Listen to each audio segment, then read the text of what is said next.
Hi, this is Jason Robinson from Illustration by Design, and this is going to be a comic book review of T-Bird and Throttle.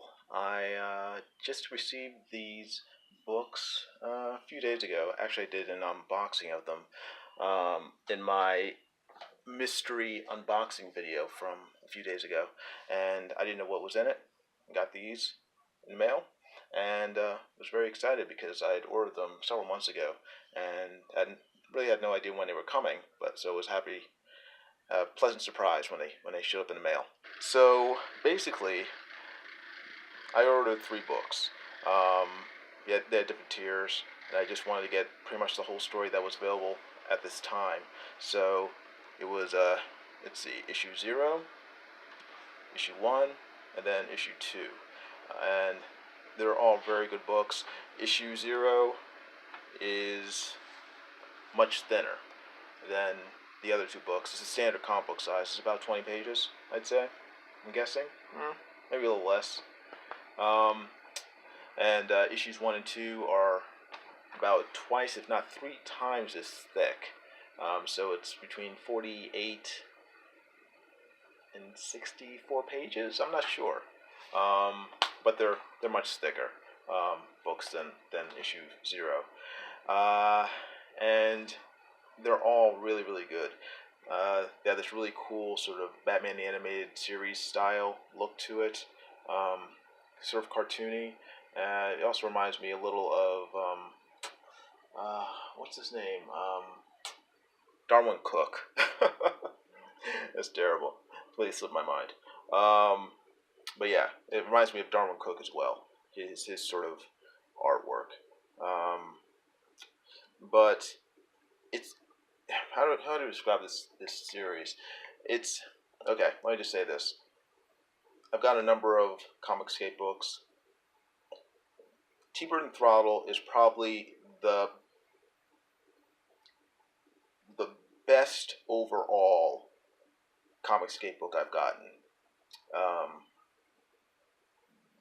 Just because the other books, some of them had fantastic art, but were weak on the writing. Some of them had fantastic presentation, but the art and the writing weren't as great as the presentation. And when I say presentation, I mean the way the book actually came, the actual physical presentation of the book. Some of them had interesting writing in it, but the art fell short. T-Bird and Throttle is strong, or should I say equally strong, on all three levels. Really nice presentation. It looks like a really cool comic book. It's slickly done. It looks professional. The artwork is professional level, and more than anything else, the writing is just really good. This is the first COMICSGATE book that I've read that reads like a comic book from, I have to say, classic Marvel or DC. It doesn't talk down to you. At the same time, it doesn't read like a novel with comic book pages in it. If that makes sense. It just reads like a comic book. It flows really well. The way the characters interact with each other is really good. It's it's just a it's just a comic book that you could just pick up from the stands and just get into and understand from the get go. I mean, this is issue 0, and it doesn't start off with the origin story. I mean, you're already, well, it kind of does. I mean, it gives like the briefest of sort of, you sort of infer, how this guy came to get his powers, but I mean, you understand right off the bat just from reading it, because the storytelling, visual storytelling, is so well done that you don't need an in-depth explanation of what's going on.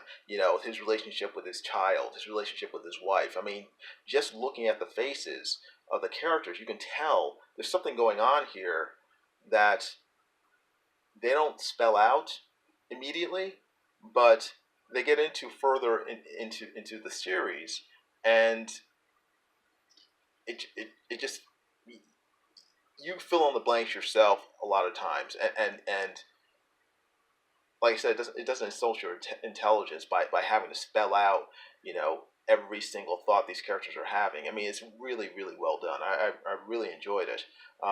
This is issue 0.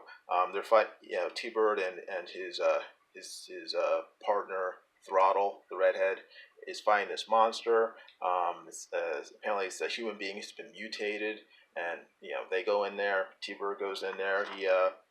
He does this thing. He's talking to the monster. Blah blah blah, and and then he ends up destroying it. But again, going through the story, you can tell there's something going on between T-Bird and Throttle. There's some sort of romantic, they like each other, and but at the same time he's married, so they can't do anything about it. He's having trouble with his wife, but the way they make the connections from A to B to C, and do that for the reader, is very well done. And then it ends with you know apparently T-Bird has killed. Again, you're referring this because it doesn't spell it out. He just says, "I killed them." That he ended up killing his wife and maybe his daughter. I don't know. So again, this is issue 0. It's really I wish I could emphasize this enough. It's very well done. Going on to issue 1, it's several years later, because his daughter is a teenager in this book, and he's on the rocks. His career is gone, apparently because of what happened with his wife. They go more into his origins in issue 1. Again, how he actually ended up getting that thing in his chest. Here's his daughter as a teenager. She's going to school. They have a sort of rocky relationship. And T-Bird is going to conventions, trying to like comic book conventions, like an old movie star, having to sell his autograph and stuff. It's kind of sad. And apparently he's being approached by sort of like a shield type organization that he worked for in the past. He doesn't want to deal with them anymore because they're sort of sketchy. Then it gets into his origins more in depth. It's interesting. Then it goes into another thing that's interesting about this book is the way they sort of link in a lot of sort of modern day ideas, like the whole tabloid industry and how it tends to ruin famous people. He sees his own comic book there, and then he sees T-Bird, the true untold story that really goes into what may or may not have happened with his wife, and the scandal that followed. And let's see, this is the sort of like the evil, not evil, but sort of sketchy Nick Fury type character that runs the spy agency that wants him to work for them again. Let's see, more, blah blah blah. Again, more about his origin, aliens, him first getting his powers. Very interesting stuff. And then another interesting thing about this story is the stuff with his daughter. I found this also is very interesting. They delve into it, sort of mock the whole safe space mentality. How in schools where she's upset with her dad because she read the comic book that paints him as some sort of monster, and then he doesn't know how to deal with it. Actually, I think that might be issue 2. But he finds out that he sees that everyone thinks he's a murderer, and his teammate is a home wrecker, and then he has to deal with a bunch of SJWs who are being jackasses like like they're on Twitter, and they see him in a bar. They start making fun of him. I'm surprised they let you in here. You got a lot to answer for, because they're believing stuff they read in a comic book. They call him a racist and a murderer for no for no good reason, just because that's the end thing to say. Oh, and they call him misogynist. There you go. Bam. What do you have to say for yourself, bigot? Yeah. He tries to deal with them like an adult, and they're of course still ranting like idiots. And then he decides to leave, and they attack him. They start beating him with pipes and stuff, whining. But again, I found this interesting. This sort of the tying in the quote unquote real world with hostility towards people who for because of stuff you read in a newspaper or maybe on Twitter or whatever, and then he goes, what happens? I don't know. Nothing happens actually. They're still beating him up. And then his partner shows up at the end, and she's a cop now. She's no longer a superhero. So yeah, but again, it continues. Again, another thing I like about this series is that they end on each issue ends on a cliffhanger, and it makes you want to read the next issue. I with some of the again, I'm just talking about COMICSGATE books right now. Some of the other COMICSGATE books, you read the first issue and it doesn't necessarily compel you to want to read the second. There's no hook at the end that draws you in, that makes you think, oh wow, what happens next? And then you turn the page and you're at the end of the book, and then you're like, oh man, now I have to get the next issue. That's what I like about this book. I mean, you read it, and you get to the end and you're like, man, it's over. I can't. There's nothing left. Like here, it has some new guy, some new villain who shows up at the very end, and it's like, oh, who's that? And then it's can't find out until you get the next issue. So luckily, I got the next issue. That's issue 2. Issue 2 is very good as well. This is T-Bird after he's gotten beat up by the thugs in the at the bar. Wait, is it? No, actually, this is a flashback. This is from when he first got shot. So again, you get more of his origin, more of his powers, what he can and can't do. Interesting stuff. He can fly. He has sort of an engine that pops out of his back, sort of like the character from My Hero Academia, who has engines that pop out of his legs. And how he got his costume, and then he wakes up. He's remembering. He wakes up and he is in his old partner's place, and after he got beat up. But again, this issue 2 just continues with the story, and again, it has a lot of the same qualities that the first 2 issues had. I mean, a lot of not true to life, but a lot of elements that you sort of see in the real world, where having to deal with political correctness, having to deal with a lot of the stuff in school nowadays with safe spaces.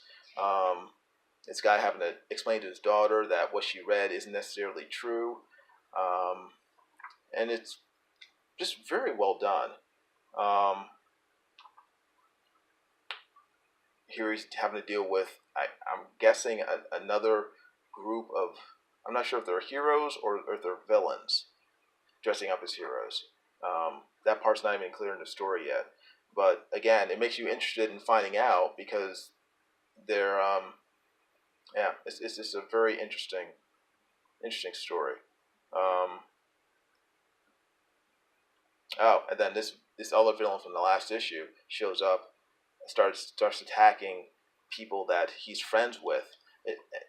It's again, I find it a very, very compelling story. It's very well done, and I think part of what helps T-Bird and Throttle be so good, I think the art helps it a lot, because it deals with some fairly can't say serious. I mean, it's a comic book. I mean, but fairly interesting ideas, fairly serious ideas. There's death and stuff and violence, but the cartoony style helps keep it light in a sense, I guess you can say. Um, I wish I could. Hmm, I don't know. I wish I could explain it better. But the art definitely makes you want to read more of it. It's a, like I said, it's a beautiful book. It's really well done, well put together, very well written. Uh, and I wish there were more issues of it. I got to the end of issue 2, and I was like, oh man, I would love to see more from Josh Howard. He did a fantastic job with this comic book. Uh, yeah, I mean, just I've never heard of Josh Howard before this book. I I really hope he continues with it. I hope I see more from him with this series and these characters, or other characters, but definitely with these characters. I mean, he did very. It's working. Doesn't seem to be. There we go. Um, he, it, he's he just did a stellar job with T Bird and Throttle. This is his first book. I mean, hands off to him. He did a really amazing job with it. And I don't know. I don't know what else to say. I wish it was an issue 3. But anyway, that's my fairly quick review. Not so quick. It's about 18 minutes of T-Bird and Throttle. If I wish I could say pick it up somewhere. If you can find it online on eBay or someplace, try to pick it up. It's a really good book. Um, it's very well done. I hope he does more. And I guess that's all I can say about it. So anyway, hope you guys enjoyed this. My first comic book review. I don't know how coherent it is, but here you are. Hope you enjoy it. You guys take care, and I will talk to you guys later. Okay? Bye.